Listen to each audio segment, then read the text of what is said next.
Everyone is welcome here, it's time to make new friends. Aquavide, Uskava, fill your Glencairn. Share a dram with the spirit of Edmonton. Luncha!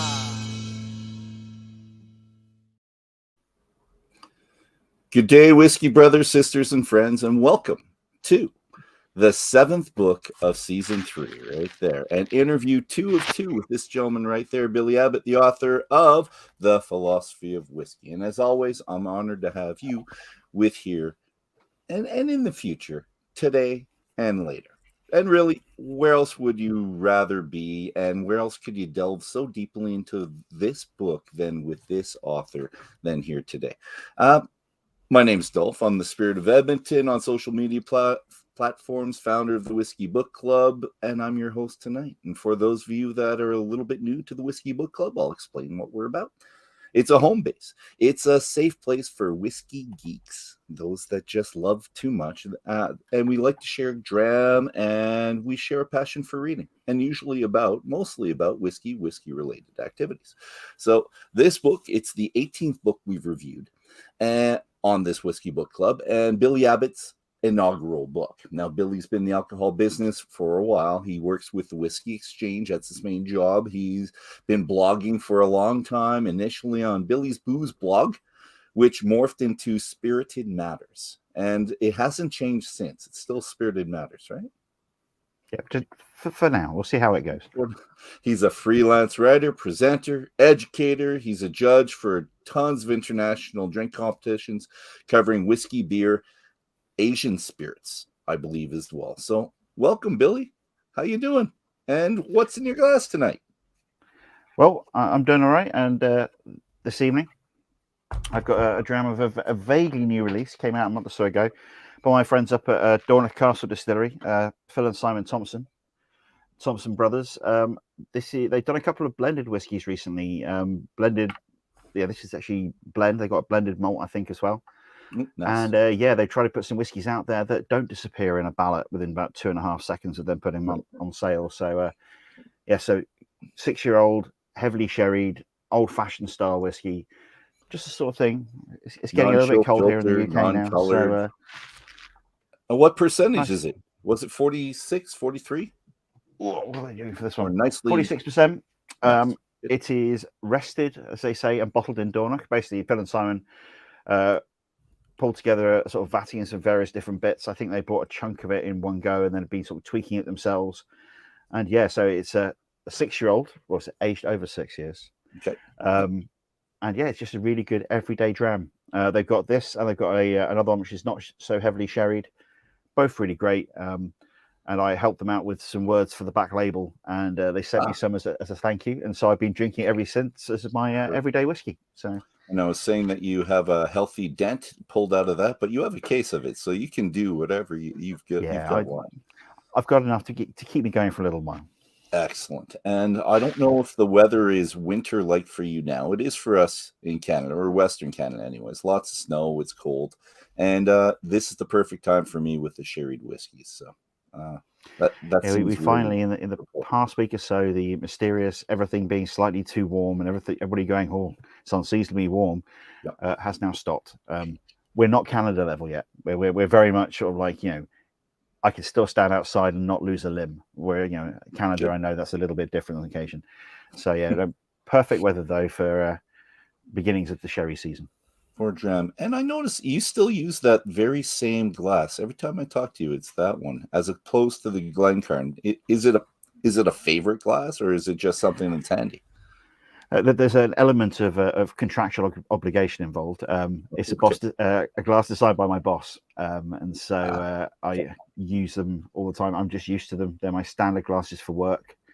We have them all over the office, and so it's my standard whiskey glass at home these days. Although I literally also have another dram and a tumbler which is sitting there for when this one is finished. I have other glasses just knocking around on my desk just in case. Everything you could possibly want. Actually, the one I don't have and I should have is the Tuath glass. So, the glass really you have there, I'll be drinking out of today because I'm going to an SMWS tasting just afterwards, and that's what that always reminds me of. So, welcome thank you very much for coming on tonight for you, this afternoon for me. So those of you that are watching now can enjoy a little bit of day drinking with me, and those in England and between us at one point in time, you can enjoy whatever you want at any point in time you want. And health to you. So, Cheers. Cheers. It's been 7 months since we've talked together, and I've been following you fairly closely, and you are a busy fellow. So you've had a good run of uninterrupted COVID festivals, book signings, tastings. But now I want to ask you, because you've had this time uninterrupted, how do you feel about your author role compared to the other roles that you had in the spirits industry? And I'm asking because I know that you're intimately involved in that industry. You work, you blog. And how does it compare one to the other now that you've had a good taste of being an author on the road? It's a bit strange. I'm still not entirely used to it. It's with all the stuff online and people sort of knowing who I am at festivals, which is a strange thing. I'm not used to people recognizing me, despite the stupid beard and looking like me and being fairly obvious. It's a good feeling, though, is it not? Mostly, it's quite nice, but and everybody's been absolutely lovely. I've not had any people run up to me and say, "You missed water as an ingredient," which I did. That was deliberate. But yeah, it's been very different, and it's now been a year and a bit since my book came out. So it came out 14th of October 2021. So we're now a year and a month in. It's done really, really well. And last time I spoke to you, we were sort of still waiting to hear back from the publisher, how well the book had done. Yep. They came back and said, "Well done. You've earned back your advance. You are now one of the tiny proportion of authors who manages to do that." And you don't owe us money anymore. It's good. Yeah, it was very much sort of like, they were very, very pleased as well. I don't think the British Library generally do fairly niche books, and I don't know if all of them do sort of like go on to sell enough copies. But the book's now popped up at distilleries all over the UK, lots in Scotland, but also throughout England as well. We've got loads of distilleries here now. It's even like, down to yesterday, somebody posted, "I just popped into the Whisky Exchange in London and picked up a copy of Billy's book." Nice. So it's still selling. Not everybody in the world has a copy yet. But it's been a very, very different sort of year. It's even down to at work. We've had some new people start, and our HR team gave a couple of them a copy of my book to read as a sort of introduction to whiskey. Okay. They also gave them the Whisky Exchange's excellent book written by Nick Morgan as well. Dr. Nick wrote a book around the same time as me.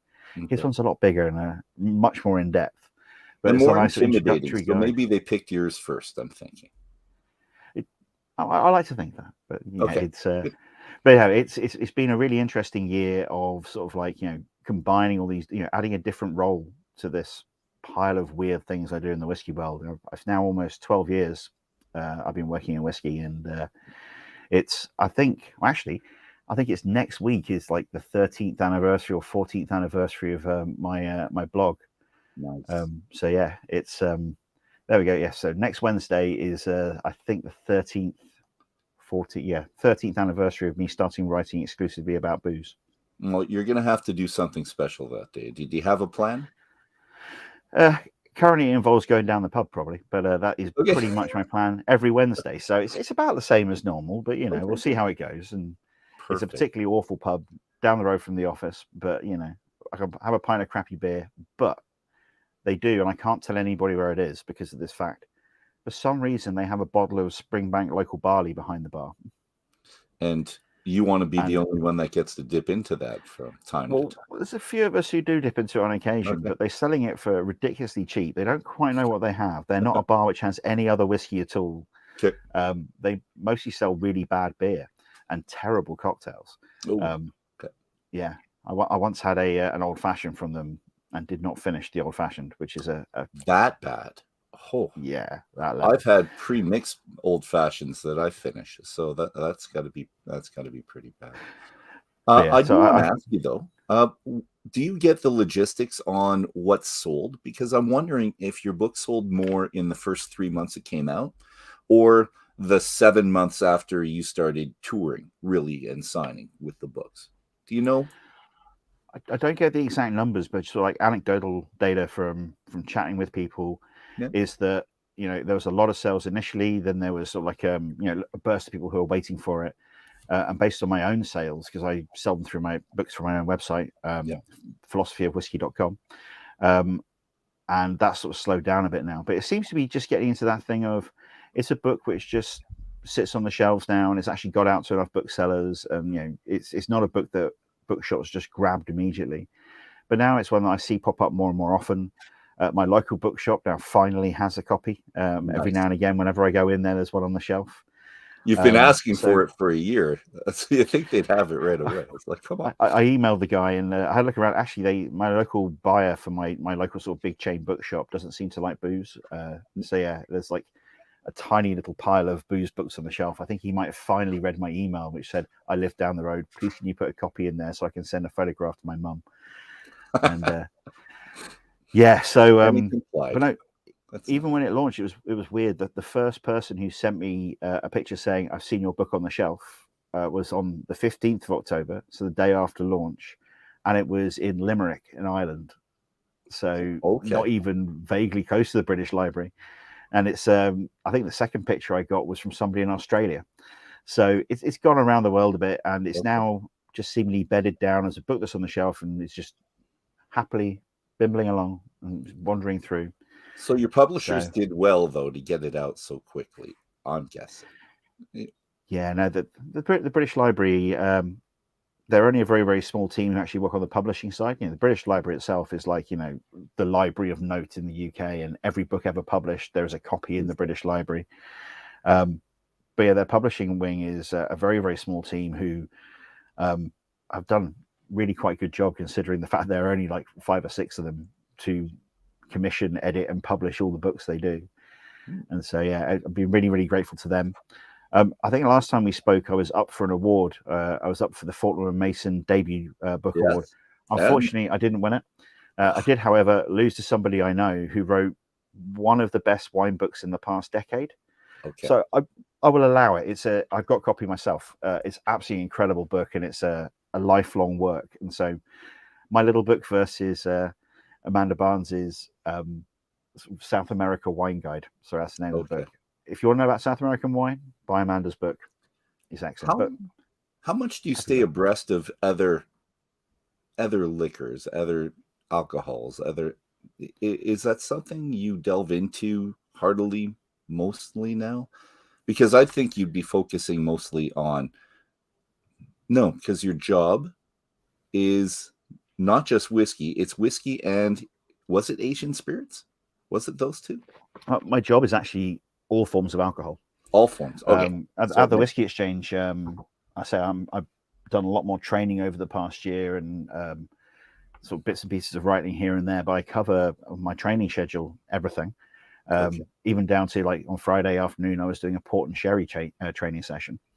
But you know, the Asian spirits bit is I do some work with the Okinawa Distillers Association to try and do things around awamori in the UK. Awamori is traditional Okinawan spirit, sort of like the precursor to shochu, which is the Japanese distilled spirit.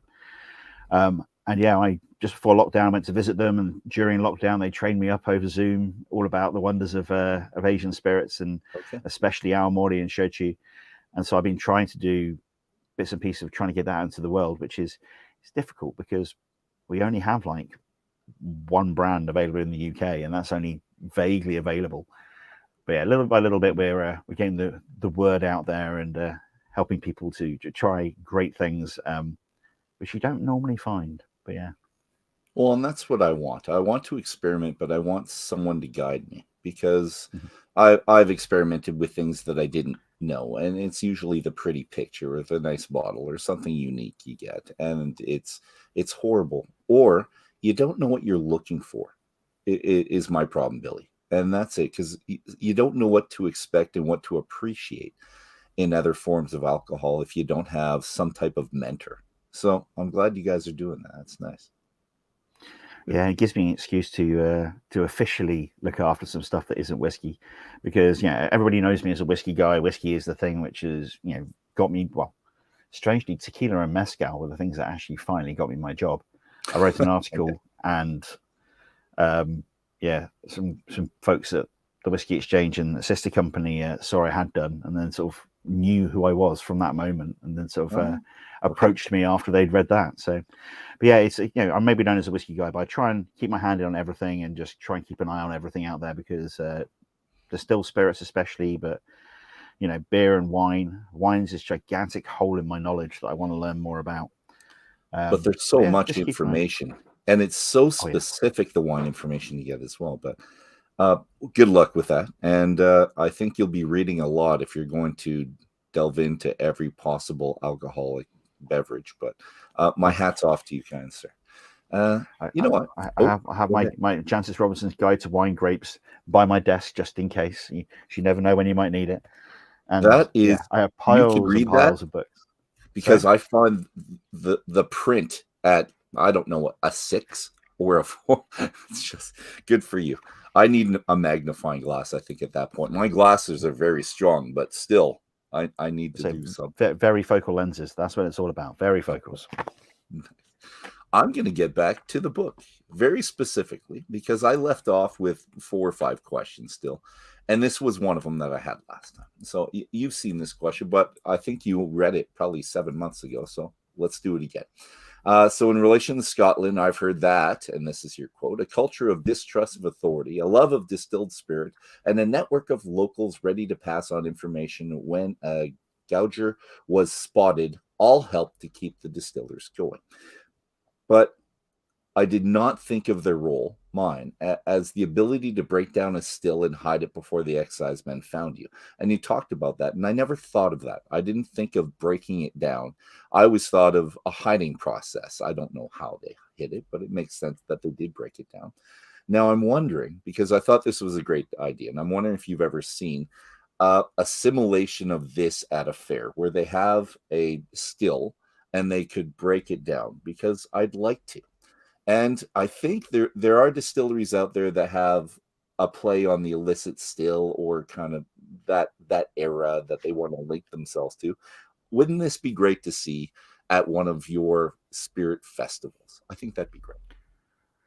Yeah, and the thing about it also is that when people, even now, whiskey geeks think about what stills were like in the olden days, they see stills in a distillery, and that's what a still looks like in most people's heads.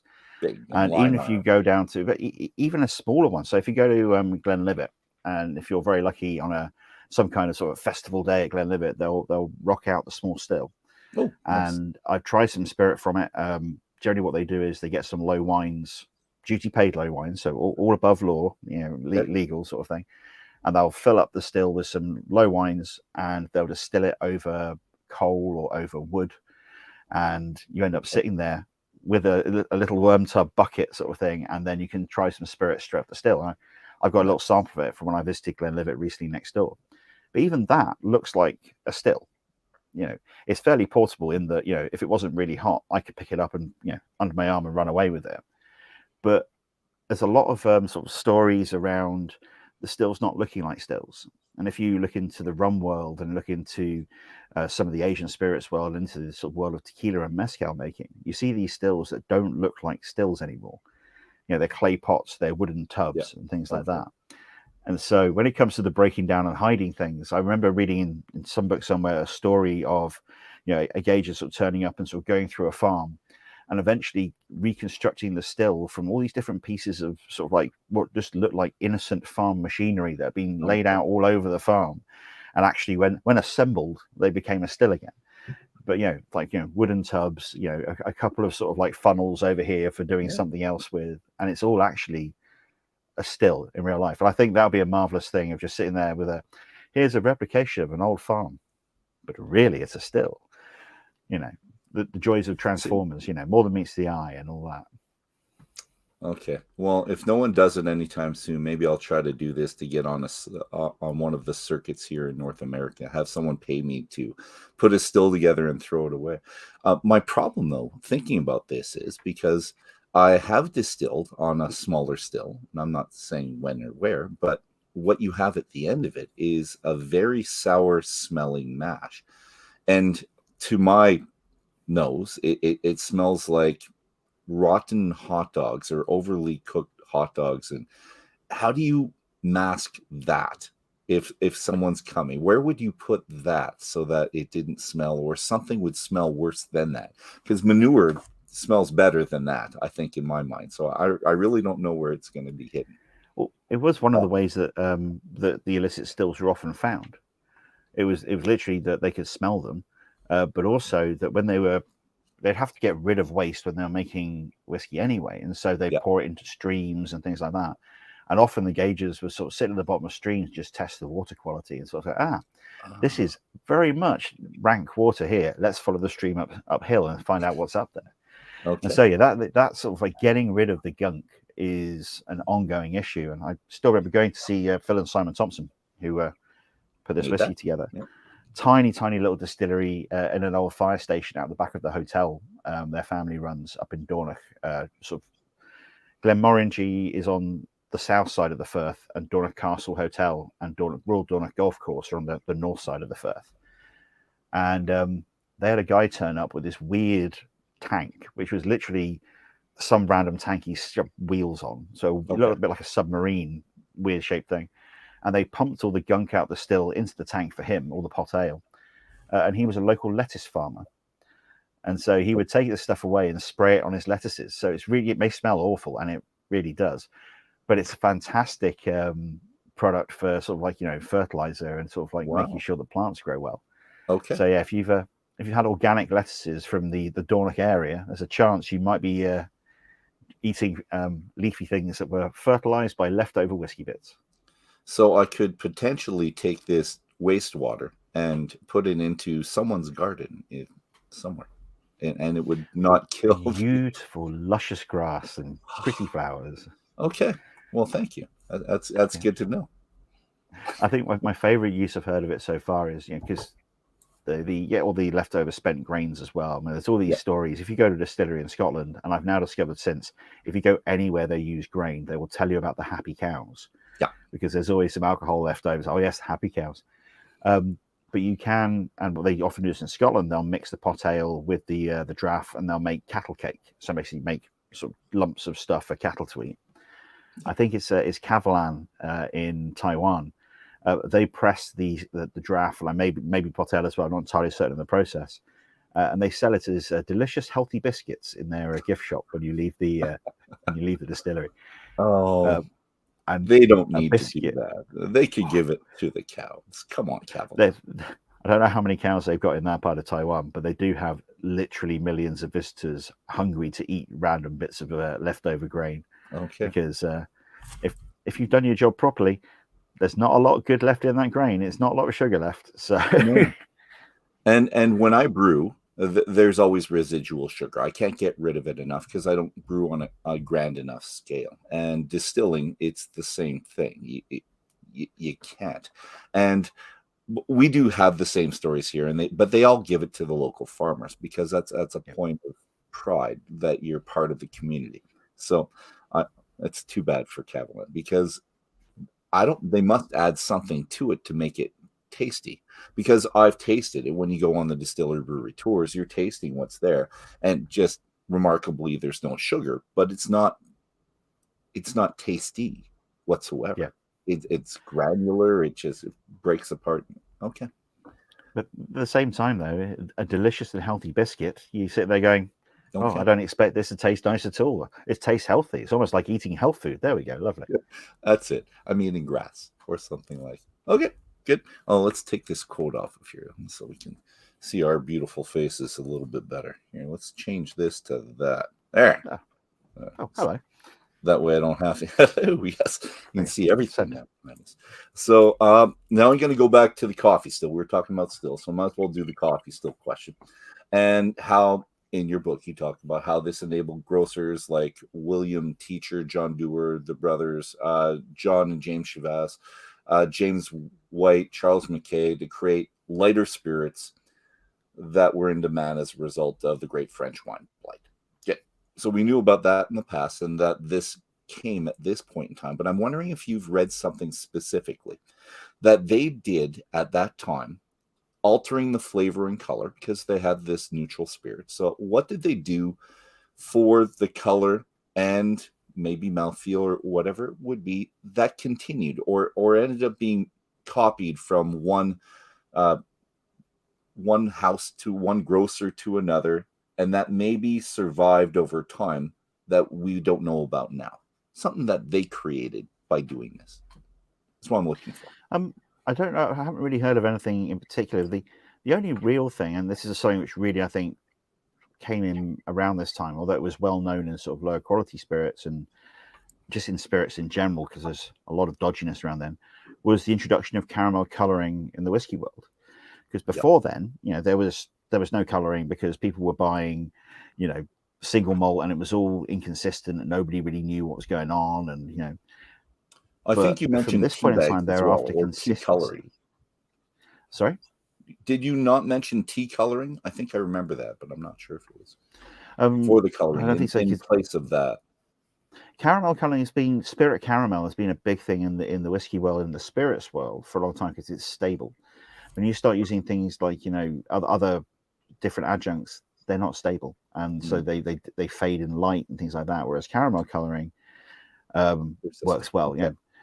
It's like we use E150A in whiskey because it works well in an alcoholic situation. E150, I think C or D, is what they use to color Coke because it's a really acidic situation, and that is stable in acid.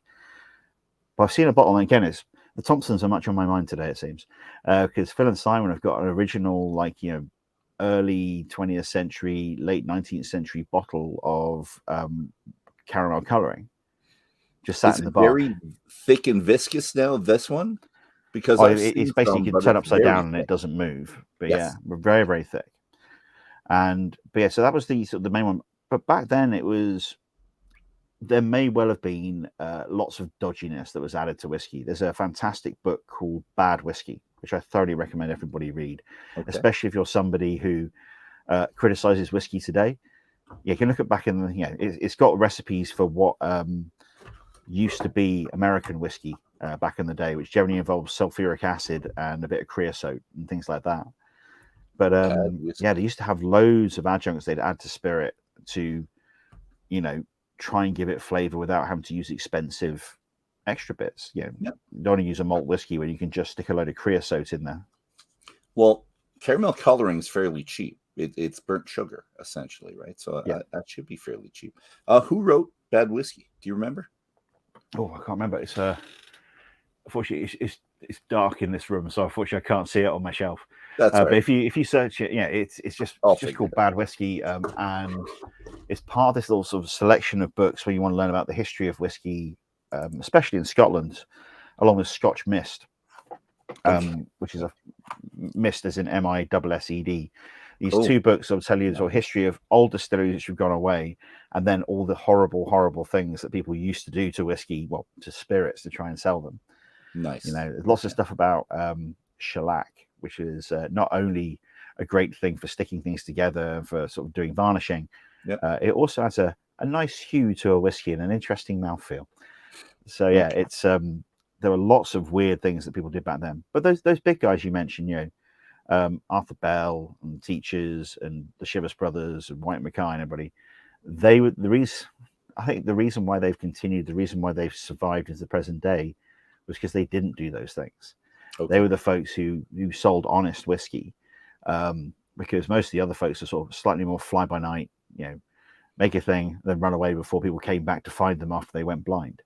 So there were lots of weird things added to whiskey, but I think the big guys who are still around, they were the good boys. How about a flavor? Is there a flavor that was fairly common added to whiskey then?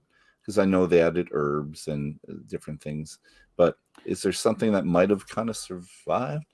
At one point, people were talking about, I don't know, there's a sherry gel that you can line your casks with, but I don't know if that came from that point in time. Yeah, but I don't know if that was then. No, the Paxorat's an interesting one because it's a coloring. I think it's a coloring wine. Is the way it's always been described to me, sort of like a coloring and intense flavor. It's basically just boiled down sherry, and so it's this thick, really intense sherry flavor. When they used to dose casks with it, they would sort of paint the inside of the cask with it and then pressurize the cask, so it like force it into all the pores. And so when you added whiskey in there, it just drew out the sherry flavor from the wood immediately. So it's almost like adding in some concentrated sherry and stirring it in, but not quite the same. And it was used to alter the color of sherries and that sort of thing. I've now, more recently, and I don't really want to delve too deeply into it for reasons that will become obvious, I know someone who's used a very similar substance in some of their releases. Okay. Which they've got around by putting a different name for it on the label and nobody questioning and thinking it's actually just a different type of wine. Anyway, okay. So, and you know, again, it's created some incredible whiskies, and Paxorat especially has this awful name because it was just it was cheap, horrible stuff. And I think I remember the flavor of some of them in the 70s that had used it that they were good. That my memory of it is that they were good. So there's a lot of them which are not. There's a lot of stuff which has got this sort of very acrid flavor to it, and this sort of sulfury sort of thing from if it wasn't really fresh wines, and if the cask didn't get used quickly enough. You know, even now if you have a sort of stale sherry cask, you get some sort of very, very sort of sulfury off notes in it. But and I have a friend, I don't know if he still considers this conspiracy theory real, so I won't name him. But I remember sitting in the pub with a friend of mine once, him saying, all of the Macallans from before the time that you couldn't use Paxorat anymore were really good. Macallan 18-year-old drops off a cliff, the vintage where they couldn't use it anymore. So yeah, it's Paxorat especially is a bit of a weird one. I just saw comment about using a wooden still. If you look into the Diamond Distillery in Venezuela, that sounds right to me, I think. Incredible rum distillery. When all the distilleries in the country closed down, one by one, they sort of shut down around the country, and they moved the stills to a central distillery. And so they've got a wooden pot still, they've got a wooden column still. You still find in Mexico some mezcal producers using weird clay pots, and I think maybe some wooden stills knocking around still. It is possible to use wood. It is very weird and a rare thing these days. But we are an ingenious sort of species, and especially when it comes to making booze. Nice. Don's a friend of mine who he distills. It's still several hours away or days drives away. Anyways, he's at Last Straw Distiller. He's part owner, head distiller with his son. Fantastic guy, and we've done some great things, Don and I, online, trying to compare whiskeys that he thought were not appropriate to put out, and I'd tasted them, and I'd say, well, I like this, and he'd say, well, I don't like it because of this. So he's been kind of a mentor as well. So thanks for that, Don. I appreciate that.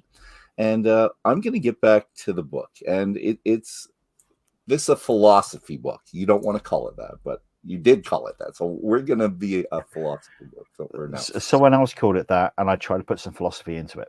So yeah. Okay, well, I'm going to put some hypotheticals in, if I may. So you refer to the Whisky Rebellion in the USA section. So let's just talk about that.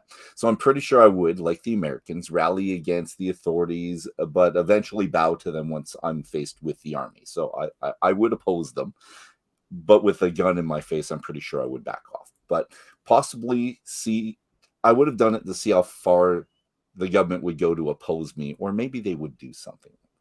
So I want to know, because this is happening now in the world, period. To what extent do we fight for something? So when we feel our natural rights are trodden upon, which they did at that point in the States, when our happiness is lessened, let's say that was them as well, when our ability to make a living is threatened. So all three of those for those people in the States at that point, why they actually rebelled. When do we decide that enough is enough and we're going to rebel? I'm wondering. I'm putting that on your shoulders for a second. It's a big question. Well, a teeny tiny question. Sorry. I mean, just have another sip and it's okay. And think about it. It's a weird one, because looking at the Whisky Rebellion, it's all about what you have available to you at the time. So back then, they didn't have any other way of protest really outside of doing things that would grab attention. And we see all over the world, people doing protest, but also we have, although in the past few weeks we've seen that taken away in probably a good way, things like the wonders of Twitter and the wonders of Facebook and stuff like that, where you can get out there and you can make your voice heard, and if you're lucky you can get out there and make your voice heard in a wider context. You no longer need to necessarily do a proper fighting for things. Over here in the UK, we've had a particularly interesting run in the political scene over the past few months. Yes, it's been very interesting for March. There was me over in Spain doing some training, and I go out for lunch and come back and find the UK's got a new prime minister. That's the sort of thing that's been happening. But one of the things that they sort of said when they had this absolutely disastrous sort of like mini budget thing they put out there to sort of like change the way we do it, is they came back and said, oh, we're not going to do it because we've listened. Because the entire country, pretty much in every single form they could do, but writing letters to newspapers, emailing people, Twitter, Facebook, everything just as one just went, what? And the markets at the same time went, what? And so huge reaction in lots of different ways. So we no longer necessarily need to do that fighting.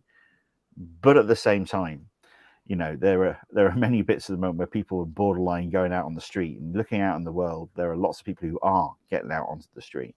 Yeah. So we still do get out there and do some fighting, but we don't necessarily need to do it quite so much literally with some sticks and sort of standing out in the street. And in the case of the Whisky Rebellion, I've always heard the story of it. It was people complaining about taxation of whiskey. Yeah. And that was just merely the absolute tip of an iceberg. It was a whole thing of people complaining about a new regime government sort of thing, changing their relationship, having seen having overthrown a previous government. Unfortunately, they were my lot, but we don't talk about that. Yeah. And this being the first reaction of the state to the first reaction of the people. And all of a sudden I discovered, oh no, the Whisky Rebellion's a lot more interesting than, some people didn't like paying tax about whiskey. No, and it was a cultural question. It was a way of living question. It was everything I said. It was your way of life and your past and your present. And and there's others now, obviously, which are very important. Let's think of Iran, what's going on there, and the marches, that's people really getting killed. So that's huge. And there's things going on in the States which I try to ignore as much as possible because I find it quite silly whenever it deals with Trump in any issue whatsoever. But there's big issues, and I don't know if you heard of ours in Canada. The all the trucks descending upon our capital in Ottawa, and it was again. People thinking that their rights are being trodden upon, and they're exercising their right to protest. Although I feel bad for those in Iran who have no right to protest, but they're doing really well right now. So good for them. Iran is doing well. There's a lot of protests going on in Qatar at the moment as well around the World Cup. Yes, so again, people, as ever, it doesn't need to be booze, although booze is very, very good at motivating people to do things, and it really. Again, stepping back to that sort of like the Whisky Rebellion, it's sort of one of the sort of core things I sort of found when going through the histories and writing the book was this whole thing of booze is everywhere. Booze is often, and there's a Mark Twain quote about the whole thing is that the vanguard of civilization is not the railroad, it's not the church, it's not education, it's not armies, it's drink. And wherever you go in the world, and I was saying this just earlier on today to someone, it's just like if somebody can find something that they can find a sugar source in, if there's a thing that a yeast will eat and turn into booze, then somebody is already using that to make booze. We are an ingenious people, and really, ever since we discovered how to do this, we've been doing it. And it's like that with lots of things. Now, we know how to farm, we know how to build things, and everything like that. And wherever you go, you find people are doing these things right on the fringes of where we can actually, do civilization. It's almost to the point that if somebody does not have a still knocking around on the ISS, floating around in sort of like, low Earth orbit, I'm very disappointed with the astronauts. They're smart enough that they could build something quite elaborate, I think, and maybe cooled and small, out in space. I don't know. And something that's not going to blow up and take out a whole chunk of the ISS as well, But yeah, it's contain it to one wing. It's okay. I'm sure the Russians have done it. Why not? They don't listen. I don't want to dive into the Russian stereotype, but I'm fairly certain that Soyuz had a still at the side of it. The vodka was pouring, I'm sure, but yeah, it's good. Thank you for that. I didn't want to put you on the spot, but then I did want to talk about, because that was an interesting part of the book, so I wanted to bring that in here.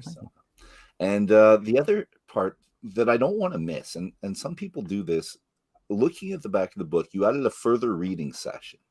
And I really appreciated this because I'll give you an example. I love Irish whiskey, and the section you have talks about Finn and O'Connor, A Glass Apart, and I interviewed him last year. And like you, he's very knowledgeable, he's passionate, he likes to have fun, and Irish whiskey has a place in my heart.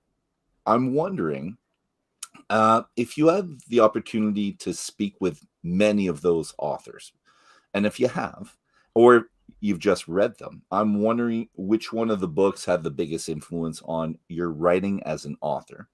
And is there one that sticks out as a writer, not specifically about the subject matter or being very well versed in their area, but someone who just writes well that maybe you kind of took some of the tactics or applied some? Well, that list in general is the people who I used as my sources for the book, but also they're the people who have helped me generally as a writer over the past sort of decade or so. I've been really, really fortunate to fall in with a writerly crowd, and many of them have supported me either by giving me work or giving me advice or helping out. And so everybody on that list, even the two folks that I haven't spoken to before were Michael Veach and Fred Minnick, who were the guys who did the American whiskey section. I have almost had a chance to bump into them. I've had a quick chat with Fred online before, but Michael was over in London. I missed him at the event. I was going to try and go and pop in and say hello and meet him. Mm-hmm. But again, everybody else in there I know. They're often they're friends of mine. They're people I've met, but a few of them are very, very good friends of mine. I think the person who's probably out of all of them that fits sort of both bills, someone who's influenced me and also just as a writer is somebody is Dave Broom, because Dave Broom is a very, very well known as a writer, but when it comes to writing about whiskey, lots of us, myself included, we sort of fit into a very much into sort of standard way of writing. It's sort of like a more vaguely journalistic way. In my book's quite personal in its style, but it's still, the subject matter is still basically fairly sort of reporting on stuff that exists. Whereas Dave, I think more than most of the writers in there, although others obviously do it as well, especially in his most recent couple of books, I think it's The Way of Whiskey, and I can't remember the name of his new book because my copy's still sat on my desk at work.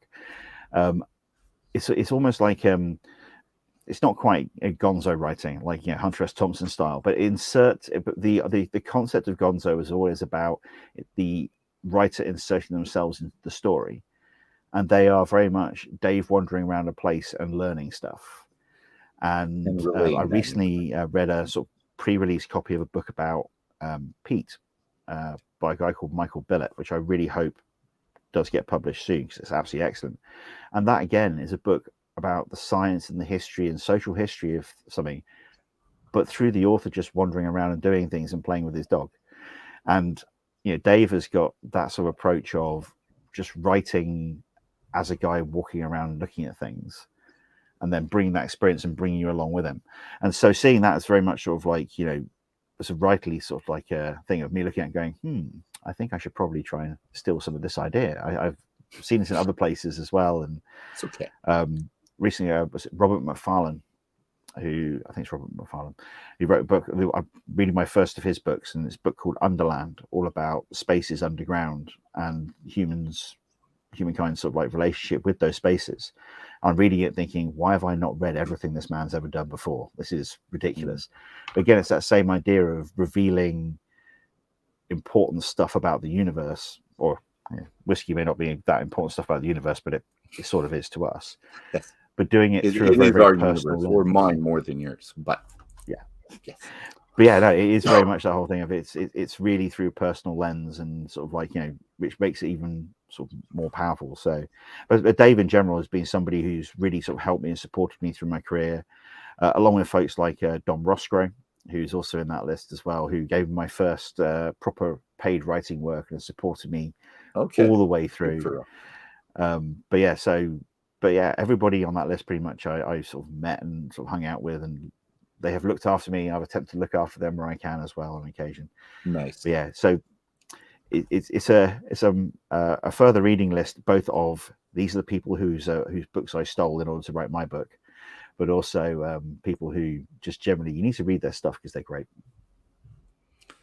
And I'm sure they appreciated it, but I do appreciate it because when you read a book, and I did my master's, so I'm used to actually going to the sources and making sure the sources kind of work out and they're legitimate. And but I didn't have to. I saw the list of those that influence you, and I like them, and I've read so many books. But it's a question that I would not like to get myself, because I wouldn't want to say who was a better writer than the other authors, because I've done 18 books, but I've read 100, probably more. It's got to be more. That's why I do this, because I love doing whiskey books, and you guys are great.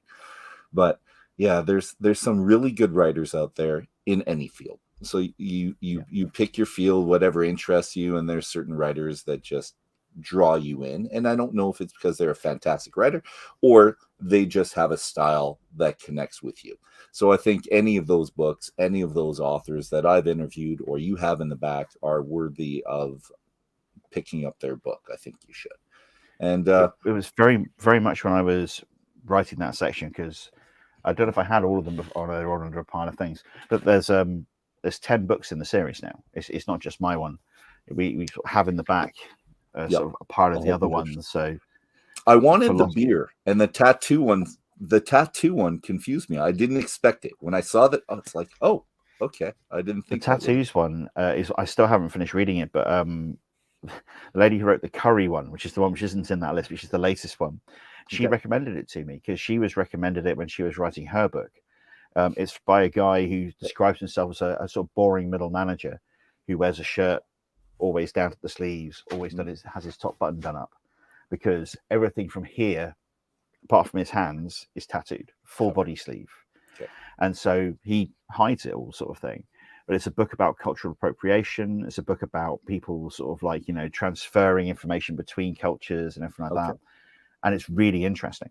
But yeah, so this little series of philosophy of books, they cover lots of different things. Mine's a social history of, you know, immigration and around the world from one perspective, you know. But yeah, it's a really interesting sort of selection.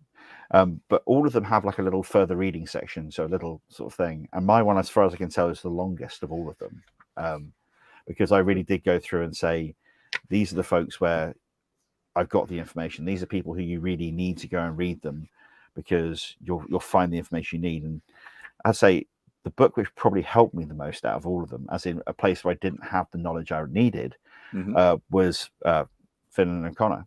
It was his book, Glass Apart, because he's a historian, and he's a social historian as well as a whiskey historian.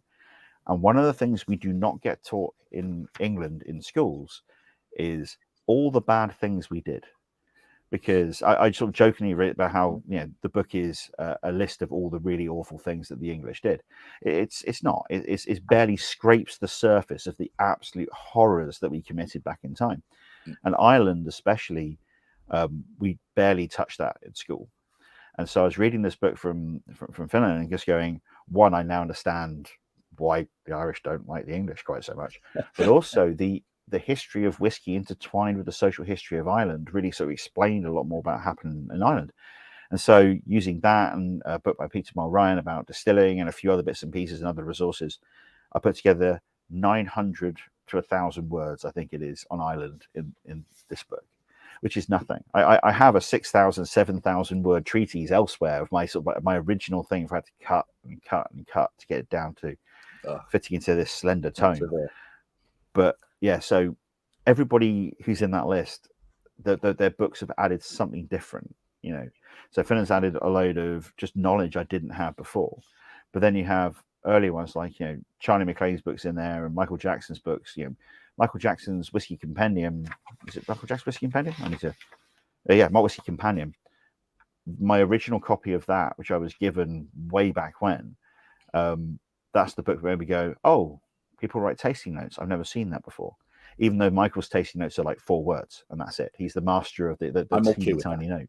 note. I like that a lot. And the first book I bought from him was a beer book before he was into whiskeys. I think it was beer before whiskey. I think it's a bit, from what I can tell, beer paid the bills, and then whiskey seemed to be a little bit of fun on top. And over time, it sort of switched around a bit. It became that whiskey paid the bills, and beer was the fun he was having on the side. But yeah, no, I've learned so much about beer from Michael as well. Yeah, it's but yeah, it's a good list, and I thoroughly recommend. You know, it's just get some books. It's a page and a half, so get every one of them. You won't be sorry. I already do. And if you go to my website, there's a complete bibliography, all clickable and ready to purchase from various different sources. Anyway, talking about your website and books, here's a question. You're still selling them. Are you still signing every book that someone buys from you off the website? And if you are you still using the pen you showed me last time? If people want them to be signed, I do have a tick box here if you want them to be signed. Yeah. And you pull out that pen from a local I do still have that pen. I have, unfortunately, I literally on my desk, I've got loads more. But my fountain pen collection has grown since. But no, I had a small incident, unfortunately, involving when I visited Glenlivet to see the small stills and all that sort of thing. I left my coat in their cloakroom, and then went back to England. And it took a month for them to find it and sort it out and send it back to me. And during that month, my special signing pen was hidden in a coat in the Glenlivet cloakroom. Okay. So fortunately, though, I had, which one was it? It's this one, I think. Well, from a person who goes to pen conferences, not where it shows, I'm sure you have a massive amount of really impressive ones. But no, show us that one. I like. Is that handmade as well? No. This is it's by a company used to be called Narwhal. They're now called Narvala, which is I think the Icelandic for narwhal. They are I think Taiwanese American company, and just checking, yeah, that's got orange in it. So it was my first fountain pen I bought was one of these, which is the same pen but different color. That's a special limited edition. I thought that was appropriate to go and sign things with. So some people have had this one, but everybody else has had my very specific and special signing pen, which I can see, but it's just slightly out of reach over there. So I still sign things, and one of the things I'm going to be doing this year is I'm going to head down to our shops in the Whisky Exchange shops in London. Okay. And hopefully do some signing of books down there. Nice. Yeah. So every time I go in, I grab some books and sign them. But I don't know. There's just something about getting a signed book, just like getting a signed bottle. However, I will read the signed book. I won't open the signed bottle. I won't. And so you sign a bottle, I buy 2. I buy one to drink and one to sign. And it's funny because I'll buy 2 and they'll ask to sign the other one. I say, if you sign the other one, I'll have to buy 3, and I can't drink it. So I don't know why. I do open the I've got a few signed bottles. I have opened them. I have then kept the bottles. Unfortunately, I have this very bad habit of collecting things. Okay. So the example of that, where's it gone? Yeah, example of that is I have another 3 of these sort of style books and another one next door, which is the one currently in play. Okay. Beer labels. Oh, now that's neat. So I used to collect bottles, and I had hundreds of beer bottles in boxes stacked up all over my place. I realized that I didn't have space. So because I've got my app Untapped is. Do you have Untapped? Is that something I have Untapped? Yes, I am. I think I'm Meat Robot on Untapped still. So okay, I'll click you on there, but I haven't been active on it in probably 2 years. Actually, no, the whole COVID, I didn't do my Untapped, which is a shame because it was in the thousands and thousands and was getting up there. It made me feel like a little bit more of an alcoholic than maybe I was, but it's like a badge of honor, and they give you badges too. The worst thing was when I started putting those badges on Facebook, because every day you'd get 3 or 4 badges because they'd accumulate and you get to 4 of something and 5. Anyways, let's get back to your book. Back to the book. Indeed, yes. And comments, let's go to Karuzawa section. Great commentary on modern collecting boom. So I'd like to talk about that within the philosophy kind of thought. So collecting is good because it demonstrates that people like whiskey more and more, but it's bad because less and less people can afford certain brands and they're not going to be able to try them. So what's your position on collecting in this thought? So what's your opinion on the present boom and in relation to the recession? Because a recession happens, less people buy things, but this is a luxury item, and luxury items tend to not be affected until much later. But I still think that people will keep the price up with whiskey for quite a long time. But I'm wondering if you're thinking the same thing, because they're saying a recession, everyone's going to stop spending. But I think those that spend 500 plus on a bottle of whiskey are still going to spend 500 plus on a bottle of whiskey. What do you think? The whiskey and collecting thing, I sit in a very weird position because I work for a shop. And so all of a sudden, yes, what I see is a very different thing. So I remember speaking to people who sort of say, oh, that bottle of whiskey is like £400. Oh, only collectors will buy that. Nobody will ever open it. It's like, no. I know people who just open bottles like that every day. Yeah. I work with one of them. My boss would have no problem opening a £400 bottle of whiskey. That's cheap. He's got a £1 million bottle of whiskey knocking around his collection, Oof. And that's the thing, is no matter who you are, at whatever price point you buy, as long as it's above like the minimum possible price, somebody will think that you are opening whiskey that's too expensive, and other people will say that whiskey is cheap, no matter what price point you're at. Yeah. Okay. And that's the thing. As soon as you realize that whiskey at every price point is somebody's everyday drinking whiskey, okay, it sort of helps things, I think, a lot. It helps you sort of explain what's going on. So when it comes to collections, I'm a whiskey collector by many people's definition. I have more whiskey than I can possibly drink without dying in my lifetime. I also buy whiskey faster than I drink it, which is you and me both, and also many people who are watching this right now. So we are, in a way, we're collectors. And I do have bottles that I've not opened, which very specifically I buy because I want to have it in my collection. I have an intent. I don't buy anything that I would not open and drink. That's my one rule in my head, is that everything in my collection I would open and drink. If it ever gets to a point where things are too expensive, I will then sell them and then buy more things, which I am now willing to open and drink. Because I don't want to have that whole thing of, having things which I wouldn't open, because that's not the way I deal with the whiskey world. Okay. But there is always out there are a lot of people who complain about not being able to get hold of things. And one of the problems with whiskey is that we've seen it get more and more popular over the past 20 years. And with that, sometimes prices will go up due to supply and demand. And generally, the people who say things are too expensive, what they actually mean is they're too expensive for me to have them, and I think I should be able to have them. And and not that's an entirely valid position to be in. If you're a whiskey fan of 20 some years, then I can see you say, well, I used to be able to buy Macallan 18 by the case if I wanted it. Now I have to go and beg someone. That's just the changing nature of things as they get more popular. Do you think it's lasting though? Do you think that will last within a recession, or how long will it last? Because it doesn't. There's a point in time, just like in the 80s, there's a point in time where something was very popular, became less popular, and the prices did come down because the overabundance of the whiskey. But is that likely to happen now? Are we going to have another whiskey lock because of modern day recessions? I don't think prices actually came down. And that's the thing, is I think you could get things more easily. You got to a point where people were overproducing. And I think and I remember even like 10 years ago, interesting. Chivas Brothers put out a load of advertising saying, we have the largest stocks of old long-aged whiskey in the industry. Here, have another 25-year-old, another 30-year-old, another 40-year-old.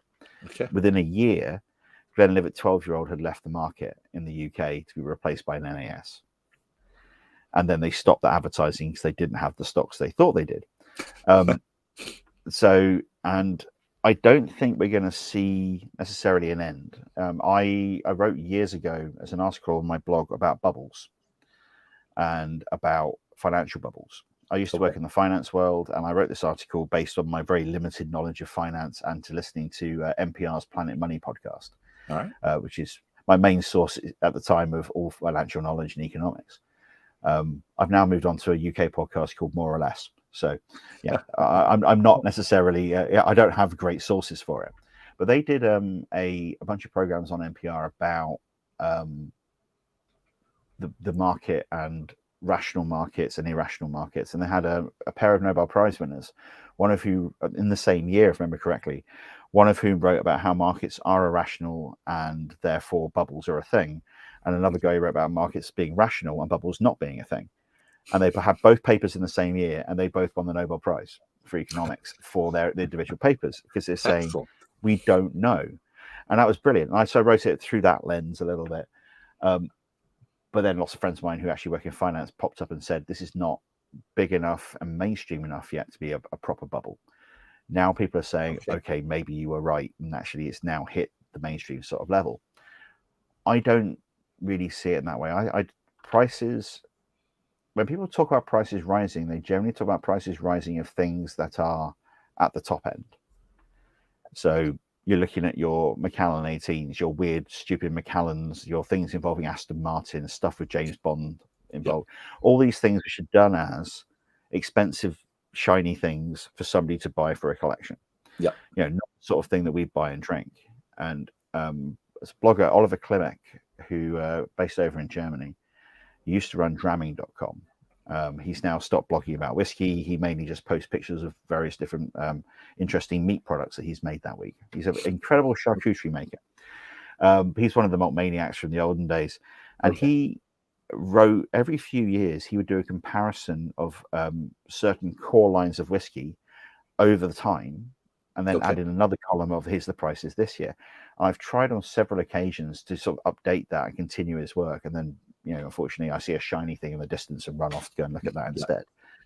But looking at his data and looking at the data that I sort of gathered since, generally stuff, you know, rises at the same rate as inflation. It doesn't do it smoothly because they do several price increases a year, and, you know, they'll do none for a load of years and a big one. But if you look at it and just draw a line through it, generally everything of the normal drinking whiskey, it's about the same as it was. Okay. I just, you notice the big jumps though. So some things like Talisker 18 last year doubling in price. That in Dalmore a way, 18.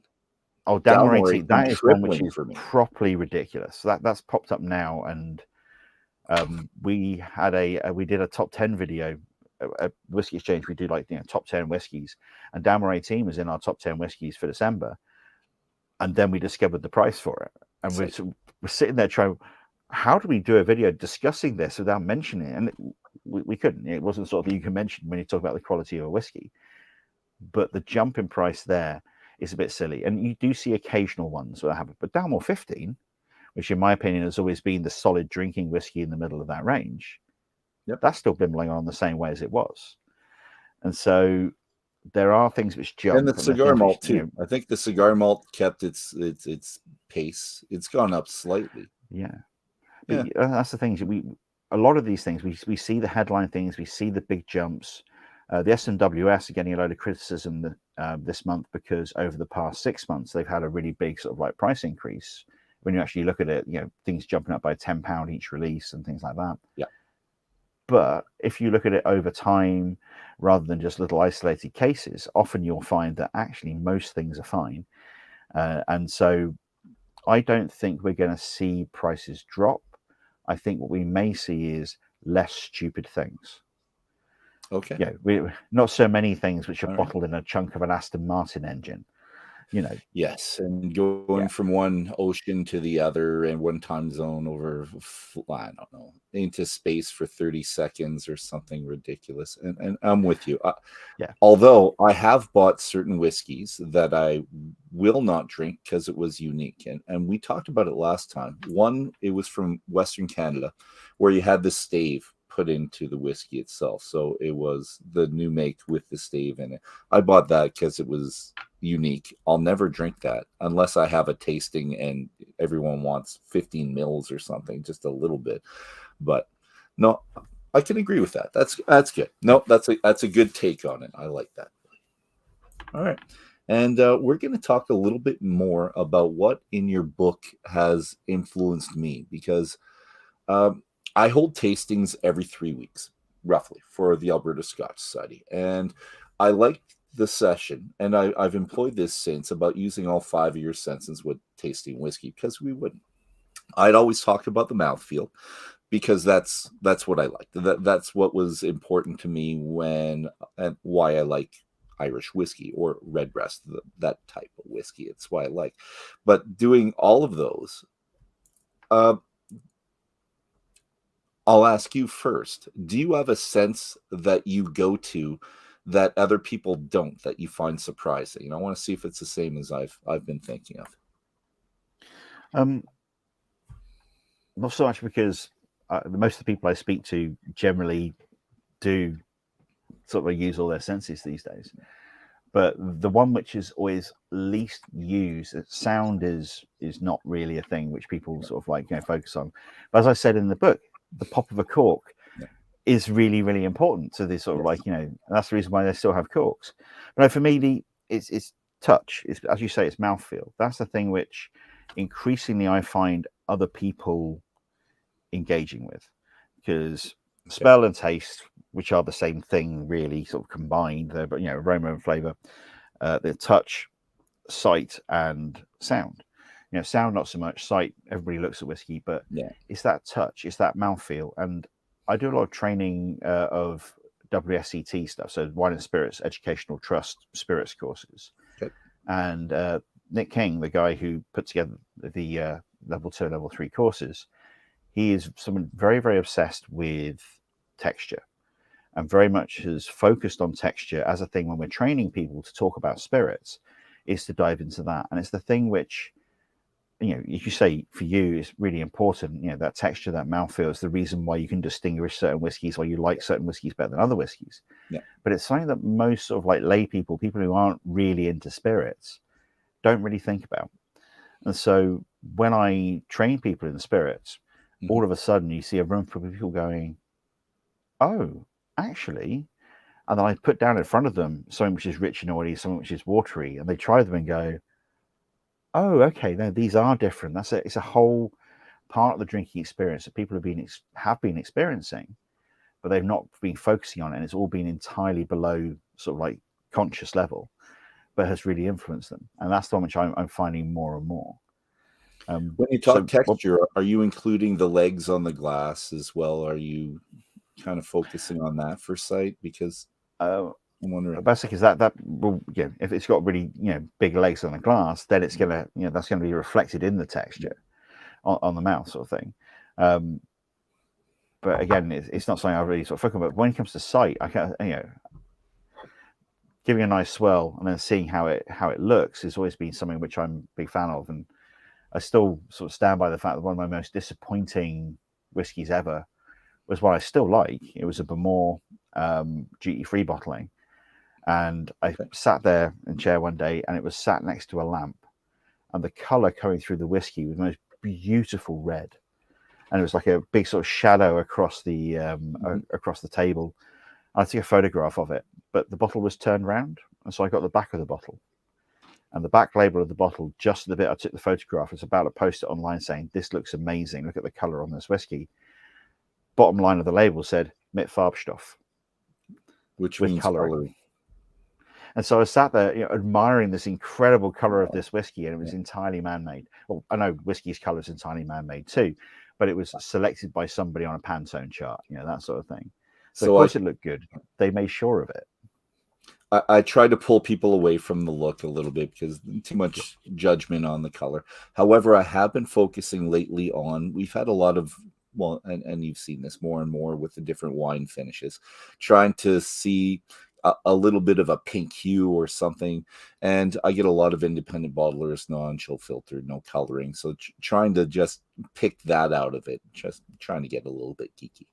But let's focus on the other geeky part I like is the finish. People don't talk about the finish enough, and I've focused on it. But what should I say? How long does it last? Does it change? Is it simple or complex? These things I've done.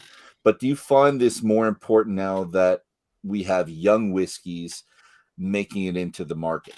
So a 5-year-old whiskey, the whiskey that you have now, and pulling people away from the finish as needing to have a minute or 2 minute long finish that changes in 3 or 4 different ways at stages, because I'm okay with a whiskey, depending on the whiskey, that has very little change in the finish, but very abrupt, very full, very alive up front.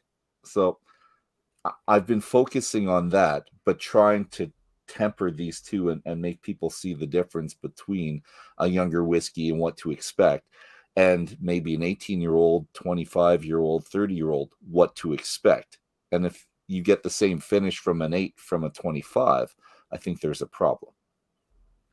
And the finish thing, and again, trying to determine quality is always very difficult. And this is something, from my judging experience, but also for, again, going back to my WSET thing, my furcling around here is I've got my various different bits of WSET training book sort of knocking around down here. Oh, good. But one of the things that they have is this little card, the systematic approach to tasting spirits. Okay. And so the whole thing about it is that you want to be able to taste things in the same way so you can do comparisons between them, but across the entirety of spirits. Yes.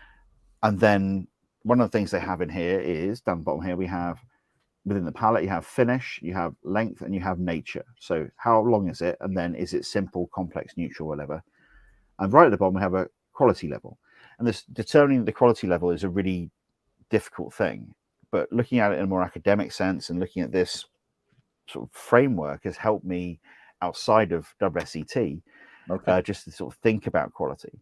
Because the thing in the quality thing is that within WSET, it says there are a load of different areas where you can focus on to get quality, and different spirits looking for different things. And so finish, length and complexity, a long finish with lots of complexity, that is a sign of generally of a high quality spirit. And that's just in general. But it's not the only sign of a high quality spirit. There's lots of other things that high quality spirits can have. Yes. And understanding that not every spirit is the same and not every spirit has the same criteria. And so I love young whiskey. I absolutely adore young whiskey. It's a different style. It's a different way of doing things. I like really young smoky whiskey as a highball. It's one of my favorite things. Summer day, lovely. It's perfect. I also really quite like old whiskey, because old whiskey can be really nice and interesting. I'm very, very fortunate that recently we've got a Kurosawa 50-year-old we've just launched at the Whisky Exchange.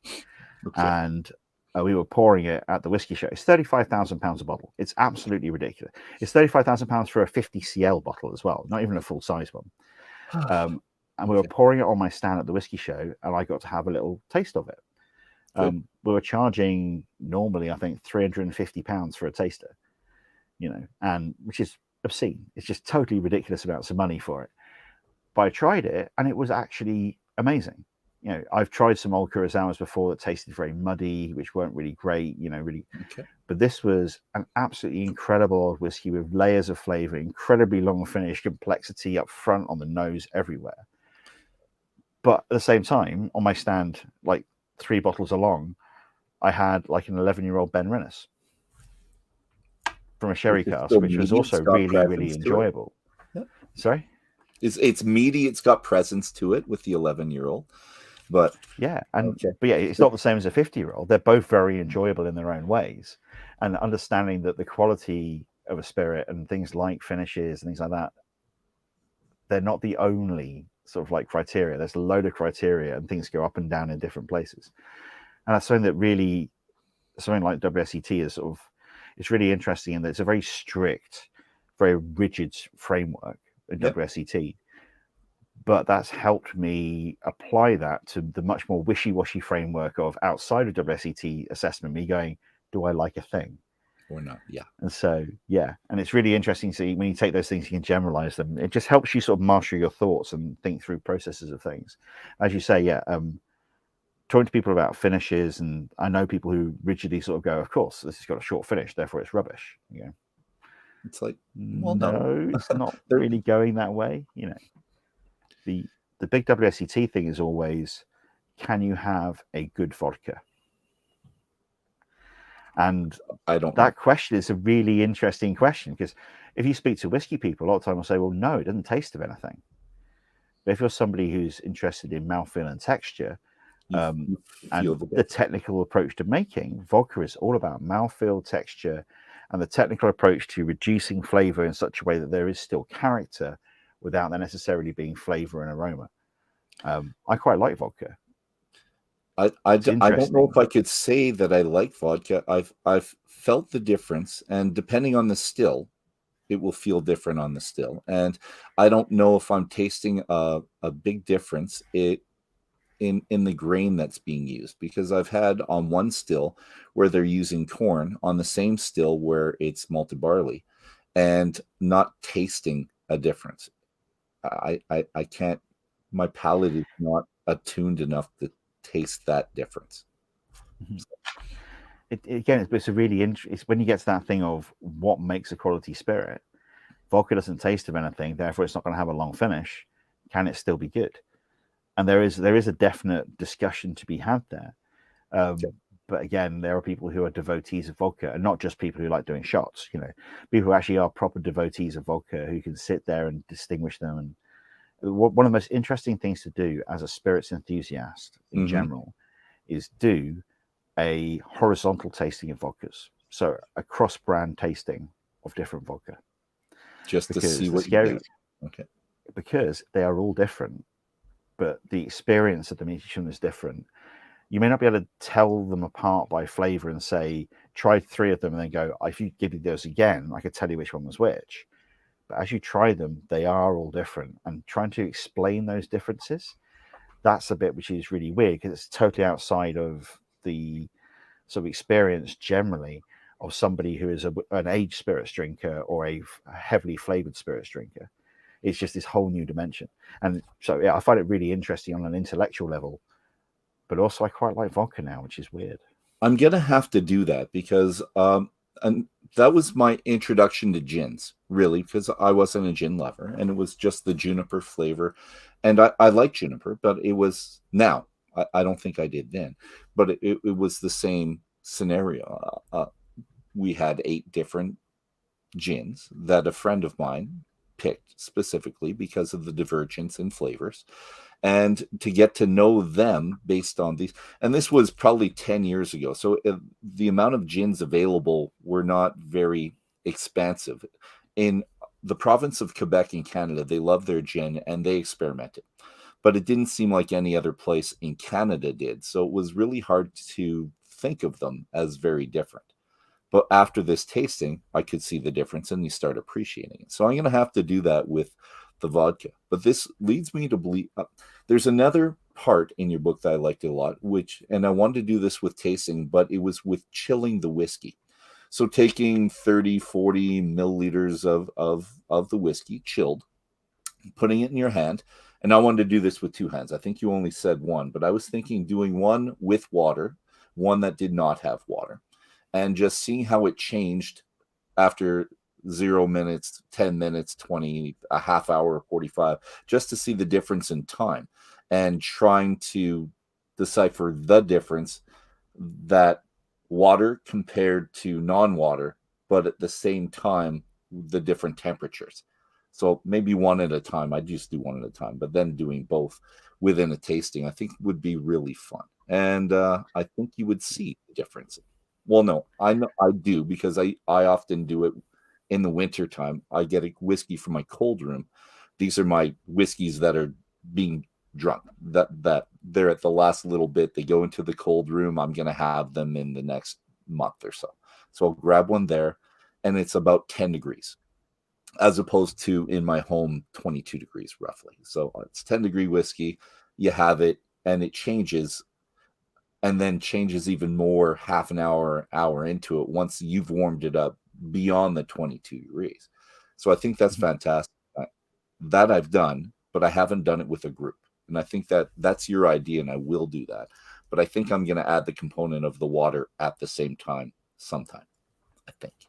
That's the difficulty, and that's one of the things I try to point out in it is that there are so many variables when you try a whiskey. So temperature is one, dilution is another, and this is the reason why ice is really interesting, because when you add ice, you change temperature, then add dilution, but over time the dilution changes and the temperature changes. And so, as ever with these things, when you're trying to do an experiment, you try and only have one variable changing, so it's easy to measure. But the second you do multiple ones, you end up with, rather than just a single line, you end up with matrix, and so things become much more complicated. But one of the things that really annoys me, and it's a very useful simplification, and it's a thing which I have used myself in the past, but try not to these days, is the thing where people say, if you cool down your whiskey, you are losing flavor. You are removing flavor. And it's like changing. You are in a way removing flavor, but the whole thing about whiskey and any spirit, because it's something I've learned more and more when I've looked into Japanese spirits, in Japan and in a lot of the Far East, a standard way of drinking will be adding hot water to your spirit. So okay. In Japan, you've heard of mizuwari. Yes. Mizuwari is stirred with water. Oyawari is stirred with hot water. Okay. And so we've heard about heating up sake and all this sort of thing. And for a long time, people say, "Oh, sake is a thing you drink hot." Sake, I think, it's got 15 different temperatures with different names, which people, anyway. This classically Japan is very, very, very intricate, much more complicated than we could possibly imagine before you dig into it. But oyawari, change it. You drink your spirit with hot water. Then you have to look at hot toddies, and you go, "Oh no, that's whiskey with hot water." Okay, that's a thing we do as well. But one of the things we've sort of looking at Japanese spirits and using them over here in the UK, as soon as you say to someone, "Oh, you can add hot water to this in the winter," there's got people checked out. It's just not a thing they want to do. They don't even think about. But so people talk a lot about things being cold, removing flavor. Mm-hmm. But there's also a thing, if you make things hot, then potentially you can intensify flavors until they become very muddled. And this is, do you ever see those brandy glasses which have a special stand to put them over a flame so you can warm your brandy with a candle? Yeah, I've got one right up. Yeah. I'll get it. But yeah, it used to be this big thing, and you speak to folks in the brandy world, and a big brandy glass and a brandy glass with a candle under it. That was the way you would drink. Yeah, there we go. It's got the little way wick you would on drink your brandy. Yeah. But you speak to brandy people these days, they say, "Oh God, no, don't even do this. Don't heat it up unnaturally." The whole thing is that if you do that, then you vaporize too much stuff and you get lots of alcohol. And so the thing for me is that at any temperature when you drink, you'll get a different experience. Yes. And I'm sitting here at the moment with a big tumbler, is mostly water now, of whiskey and ice. So this is Wild Turkey 101. I really enjoy a high strength American whiskey on ice. I like the change of flavor as it goes through. Yeah. And this is now, the ice is melted. I make sure my water is really good when it goes into my ice as well. So I'm happy to have it melt into my drink. And this is now a watered down whiskey, which still tastes nice and it's still quite chilled. I do that with bourbon. Over time. Bourbon, yeah. Bourbon's my thing, but that's usually a summertime thing for me. Really not a winter time. I've got a heater on in the room here, so it's basically summer for me at this point. Yeah. Okay. But yeah, so for me, there is a simplification in, if you cool down your drink, you're going to lose flavor. No, you will reduce the intensity of certain flavors, which will then reveal other flavors. The overall flavor may be less, but if you just want loads and loads and loads of flavor, or just stick it in the microwave for 5 minutes, take it out, and you won't be able to taste anything. It'll just blast out your senses, Okay. I've never done that online. So maybe I will. Hilarious. I wouldn't do that. I really wouldn't. But no, the reaction online, the one which I remember most of all was Mark Thompson, who is now the Scottish Glenfiddich brand ambassador. Okay. He was, I think, UK in general, and then he's just dedicated to Scotland now. He's based up in Glasgow. But before he took the job, like he wrote a blog. He had the job, but he hadn't quite started yet. He wrote a blog post for the Glenfiddich website, international Glenfiddich website.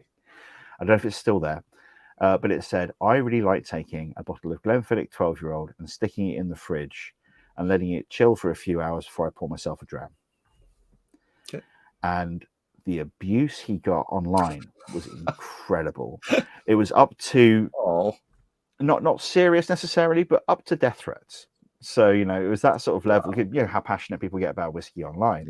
Yes, so Mark's first interaction with what was going to be his audience was death threats for him messing with whiskey. It could only get better. But at the same time, though, I thoroughly recommend it. Yeah, Glenfiddich 12-year-old, which is an absolutely solid whiskey. It's not going to change your life. You know, it's the most popular selling single malt in the world. It's not bad.